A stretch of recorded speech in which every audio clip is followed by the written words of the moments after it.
I decided to start a new show called the Tiny Meth Comedy Show. I'm calling it that because I've spent some time on the streets and I've met some rugged, ragged, nasty specimens who are into all kinds of crazy things, but I soon learned that if I were to scrape up a few of them, even in the worst moments of their worst days, and ask for an exchange of ideas, their worst ideas were oftentimes better than my best ideas on my best days. That's one reason I haven't gotten much done in life. So I present to one and all the Tiny Meth Comedy Show. I say I spent some time on the streets, but I never acquired cred, but I did manage to acquire a lot of something else, that is crud. But I can't talk about that. This is a family show. But living on the streets can be rough, as I've mentioned numerous times.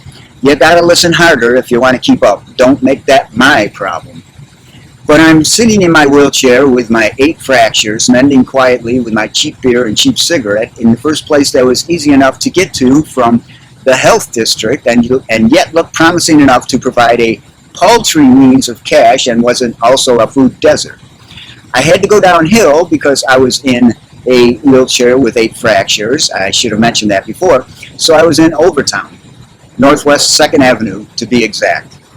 And folks either left me alone or called me Poppy, hey Poppy, or occasionally gave me money. But that was about it. No one tried to hang with me, and they didn't shy away, but they didn't try to get closer either. There were 2 incidents, though, that did kind of stick out. Once, whilst hanging in my chair, drinking a cheap beer, when a dude comes up to me, I thought I was about to make my first friend ever.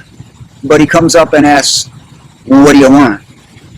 Now, I'm sitting there in my wheelchair, hadn't bathed since who knows when, wasn't managing regular bathroom breaks, even though anyone who's done any serious drinking knows that cheap stuff goes right through you like air through the Grand Canyon.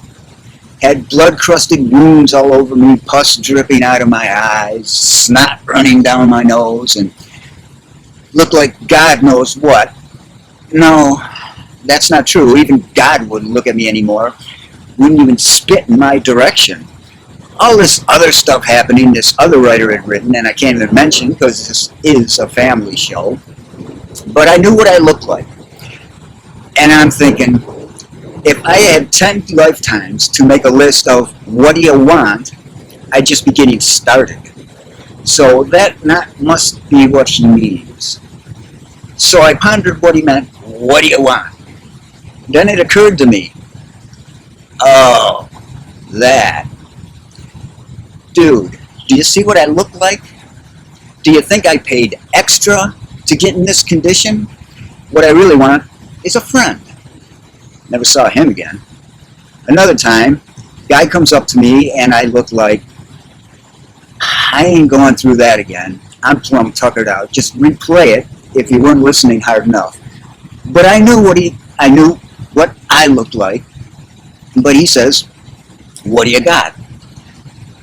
Now, at this point in my existence, I did not look like a man of any means, so I just said, I got a wheelchair and 8 fractured bones. I'll make you a deal. You take all of that off my hands, no substitutions, and you can have it all for free.